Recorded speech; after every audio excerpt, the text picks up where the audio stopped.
My name is Mrs. Dunstan. Hello, Mrs. Dunstan. Pleased to meet you. All right, now, let's see. Now, you're interested in attending university in Canada, is that right? Yes, and I have a lot of questions to ask you. Okay, but before I begin to answer your questions, I need to ask you a few questions first. Now, your major is... Engineering. Mechanical engineering. Right, and where did you graduate? I graduated from the Beijing Institute of Machinery in July 1998. I completed my bachelor's degree. Okay, now, I'm assuming you'll want to continue studying in that field, am I right? Actually, I'd prefer to do an MBA if possible. But if I have no other choice, then I'll continue in mechanical engineering. Okay, now, are you familiar with the requirements for an MBA degree? Yes. Before you hear the rest of the conversation, you have some time to look at questions 5 to 10.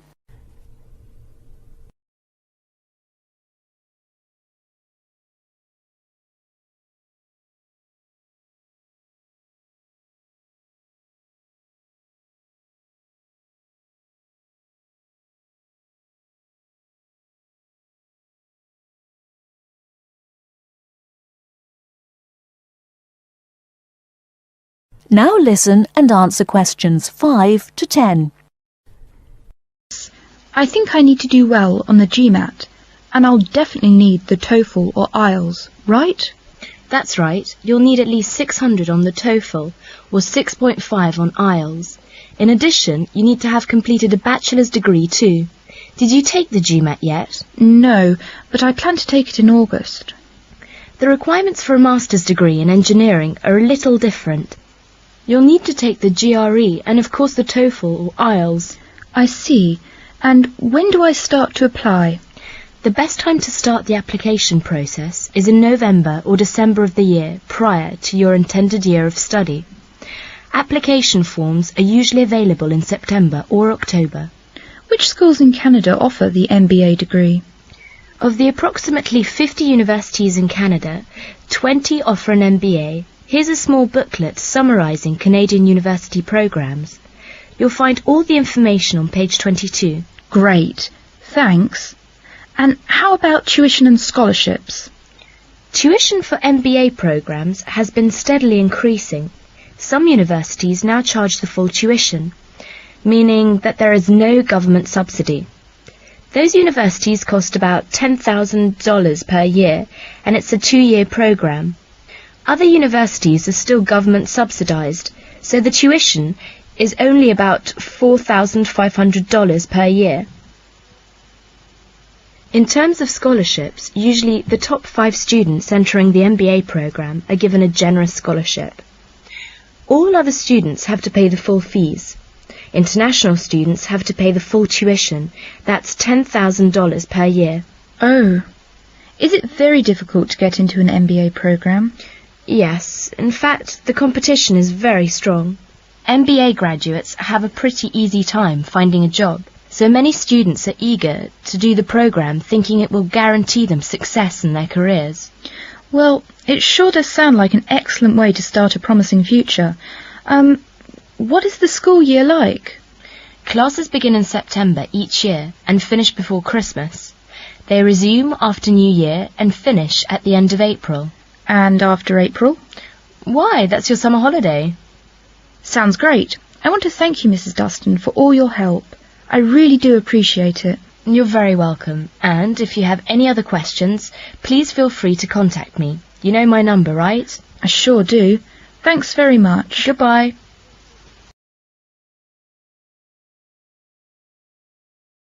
That is the end of part 1. You now have half a minute to check your answers.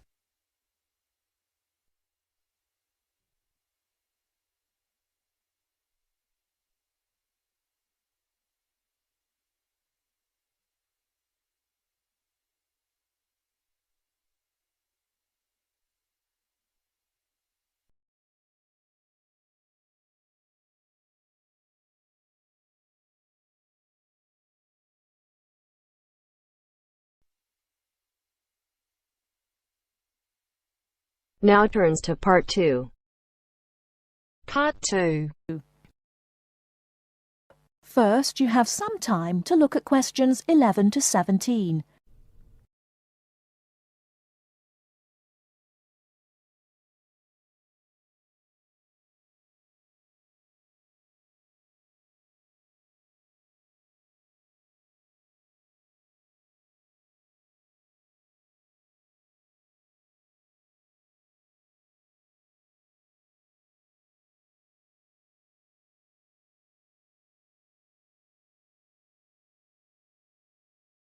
Now, listen carefully and answer questions 11 to 17.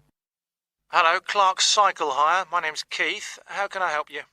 Oh, hello. I saw your ad in the local paper, and as I'm thinking of doing some cycling, I'm wondering what kinds of bike you have and what your prices are like. Well, we hire out two main types of machine, touring and mountain bikes. Are you likely to be riding off-road, do you think? No, I'll probably be sticking to roads and country lanes, so a touring bike would be best, I think. Right, well, the rate will be £50 for a week or £14 per day. So it's a lot cheaper to rent by the week. Yes, definitely. Though it's important to bring the bike back on time.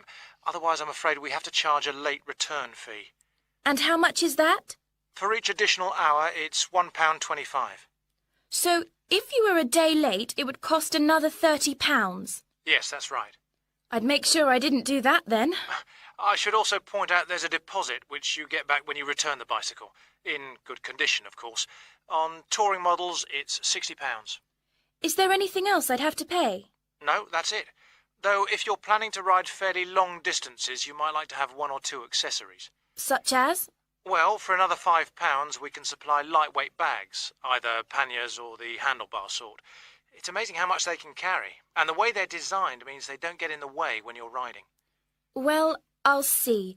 But what about essential things like a pump and a repair kit? I wouldn't have to pay extra for those, would I? No, there's no charge for things like that. Or for a lock. It's a good strong one, too. Just make sure you don't lose the key. That reminds me, what about insurance? What happens if someone steals the bike, in spite of the wonderful lock? Didn't I mention that? Oh, I should have told you that's included in the rental too. And it covers everything, does it? It covers you against theft of the bike, yes, as long as it's securely locked at the time. You'd have to pay part of any individual claim, though. How much? If the bike was stolen and not recovered, you'd be liable for the first £100. So, if I do go ahead and rent one, how do I pay? By cheque or would it have to be cash? Neither, I'm afraid. We can only accept credit card bookings. Otherwise, we'd have to ask our customers for the full value of the machine as a deposit. I've got a Visa in my name. Would that be okay? Sure. Before you hear the rest of the talk, you have some time to look at questions 18 to 20.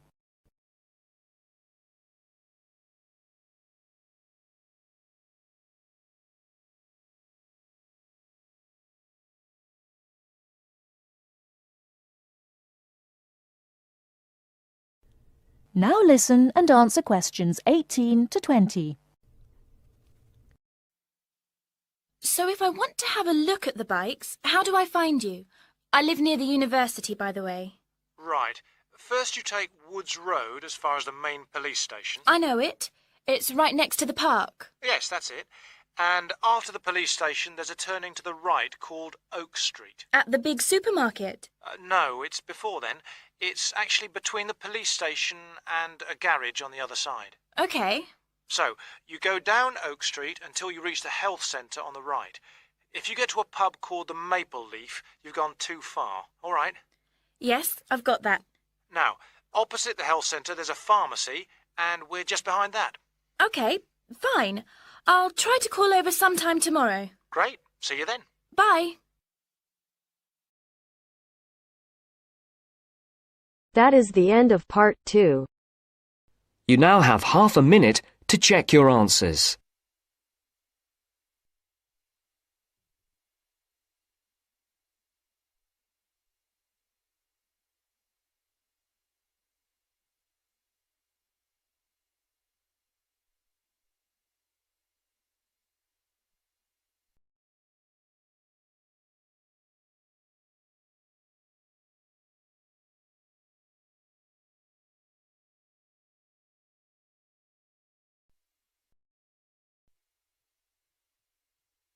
Now turns to part 3.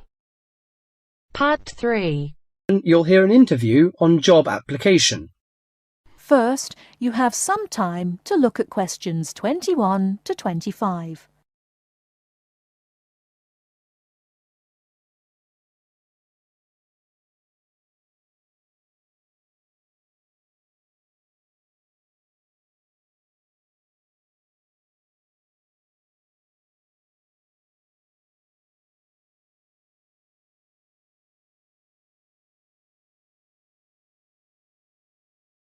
Now listen carefully and answer questions 21 to 25.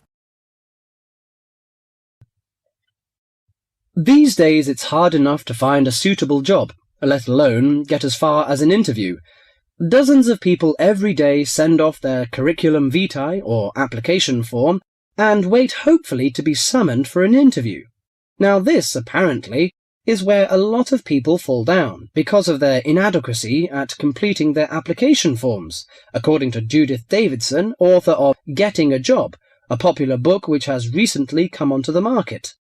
Our reporter Christopher Shields decided to look into this apparent inability of the British to sell themselves, and he spoke to Judith Davidson about it. Judith Davidson lectures at a management training college for young men and women, most of whom have just graduated from university and gone there to take a crash course in management techniques. One of the hardest things is not passing the exams, not passing the course examinations successfully, but actually finding employment afterwards. So Judith now concentrates on helping trainees to set about doing just this, and she tries to work out the reasons why chances of getting a job are pretty small. Very often, a job application or a curriculum vitae will contain basic grammatical or careless spelling mistakes, even from university graduates. Then those that do get as far as an interview become inarticulate or clumsy when they try to talk about themselves. It doesn't matter how highly qualified or brilliant you may be, if you come across as tongue-tied and gauche, your chances are quite slim. What are other problems of the application forms? Some letters are dirty and untidily written, with finger marks all over them and ink blots or even coffee stains. Others arrive on lined or flowered or sometimes scented paper, none of which is likely to make a good impression on the average business-like boss. Many people are unable to make that initial impact with an employer. In fact, it needs techniques to send an application which will stand out from the rest and persuade the employer you're the right one for the job. This prompted an enterprising young man called Mark Ashworth, a recruitment consultant himself, to start writing job applications for other people for a fee.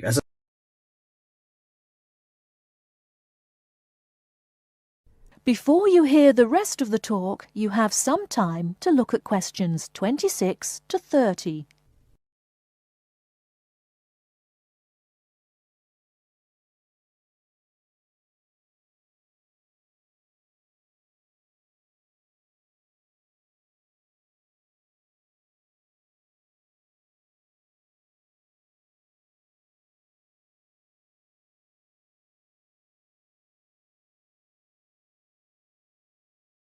Now listen and answer questions 26 to 30. He told me he got the idea in America, where it's already big business, and in the last few months alone he's written over 35 CVs. He feels that 80% of job applications received by personnel managers are inadequate in some way. Well, yes, many people simply can't cope with grammar and spelling and don't know what to put in or leave out. Sometimes people condense their work experience so much that a future employer doesn't know enough about him. Then, on the other hand, some people go too far the other way. To give you an example, one CV I once received in my recruiting role was getting on for 30 pages long. Mark has an initial interview with all his clients in which he tries to make them think about their motivation. He can often exploit these experiences in the CV he writes for them and shows that they have been valuable preparation for the job now sought. He also believes that well-prepared job history and a good letter of application are absolutely essential. Among the most important aspects of applications are spelling, correct grammar, content, and layout. A new boss will probably also be impressed with a good reference or a letter of commendation written by a former employer. The type of CV I aim to produce depends largely on the kind of job being applied for. They don't always have to be slick or highly sophisticated, but in certain cases this does help. Judith Davidson thought very much along the same lines as Mark. In her opinion, one of the most important aspects of job applications was that they should be easy to read. Many applicants send in letters and forms which are virtually unreadable. The essence of handwritten application is that they should be neat, legible, and the spelling should be accurate. I stress handwritten because most employers want a sample of their future employees' writing. Many believe this gives some indication of the character of the person who wrote it. Some people forget vital things like putting their own address or the date. Others fail to do what's required of them by a job advertisement. Judith believes that job seekers should always send an accompanying letter along with their application forms, stating clearly why their qualifications make them suitable for the vacancy. Personal details have no place in letters of application. I well remember hearing about one such letter which stated, quite bluntly, "I need more money to pay for my flat." No boss would be impressed by such directness. She added that the art of applying for jobs successfully was having to be learnt by more and more people these days, with the current unemployment situation. With as many as 200 or 300 people applying for one vacancy, a boss would want to see only a small fraction of that number in person for an interview. So your application had to really outshine all the others to get you on the shortlist.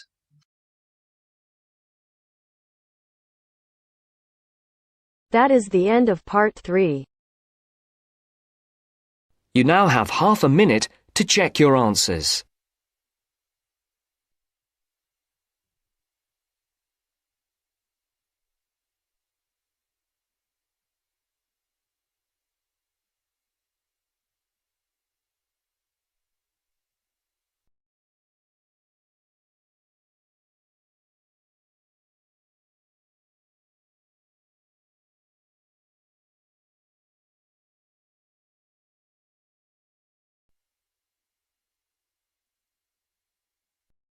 Now turns to part 4. Part 4. You will hear part of a lecture about architecture. You have 30 seconds to look at questions 31 to 36.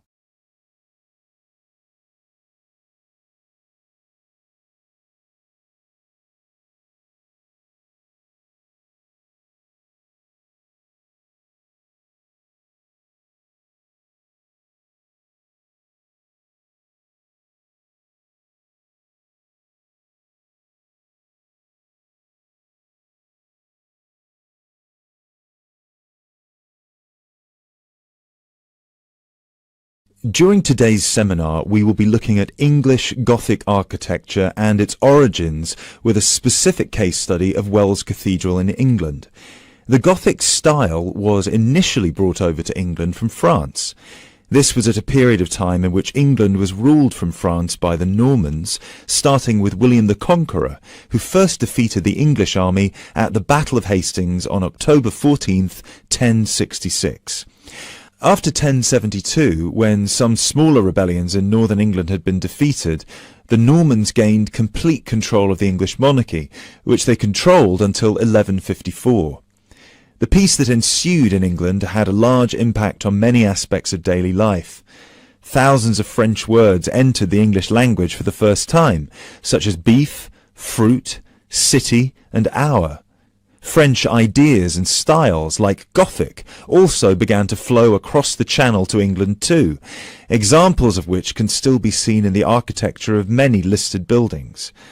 A listed building is one that is protected from alteration or demolition because of its historical or stylistic importance. One such building is Wells Cathedral. Construction on Wells Cathedral began in 1175, at a time when Gothic architecture as a style was in its infancy. As a result, it is one of the first entirely Gothic buildings ever constructed. From the first designs to the date it was completed in 1490, Gothic architecture flourished in England. Therefore, later additions to the building were still influenced by this Gothic style, rather than by later architectural styles such as Tudor architecture. Older cathedrals in England would have initially been influenced by Romanesque architecture, alternatively known as Norman architecture in England. As the former name suggests, Romanesque was a building style based on the skills passed on to various areas of Europe by the Romans. When the Western Roman Empire collapsed in the 5th century, these methods were retained by Rome's former colonies and developed further. One such Roman gift to the Romanesque architects was the round arch, also known as the true arch.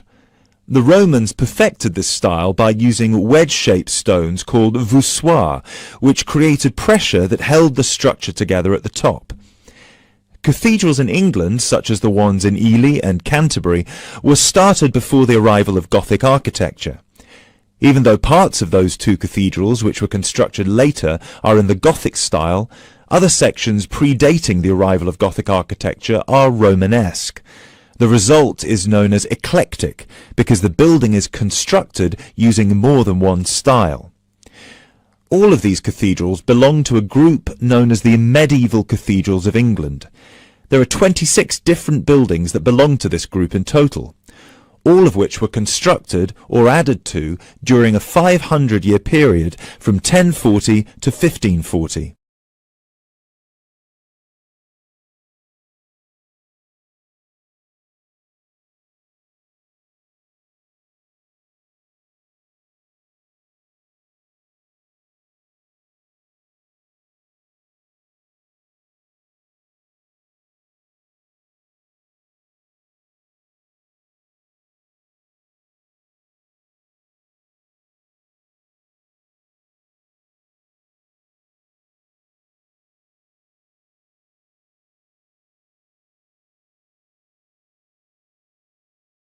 The transition from Romanesque to Gothic began in 1144 at the Abbey Church of Saint-Denis on the edge of Paris.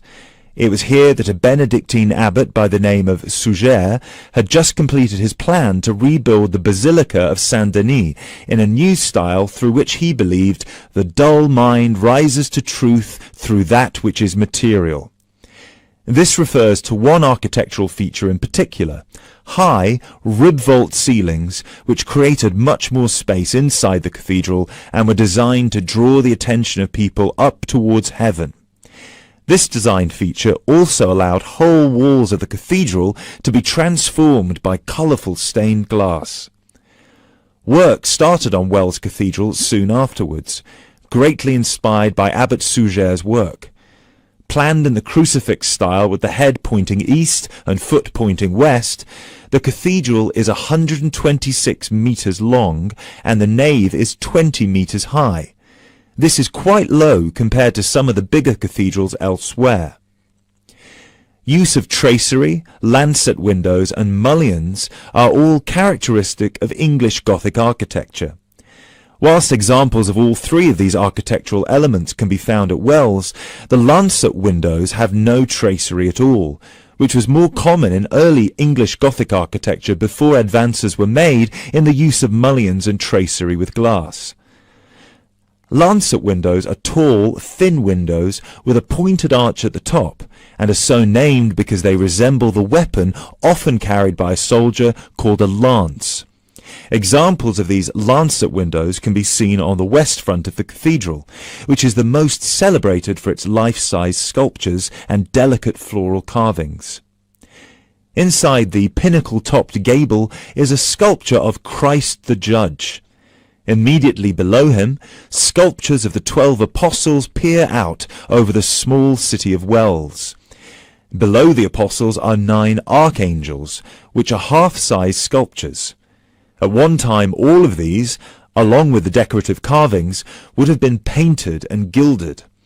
However, today, all the paint has worn away and the sculptures are the colour of the oolite sedimentary stone used to construct the cathedral.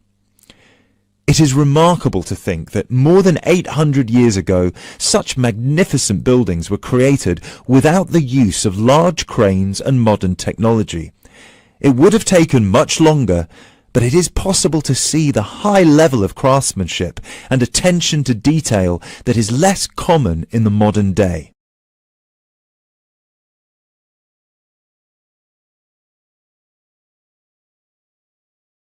That is the end of part 4.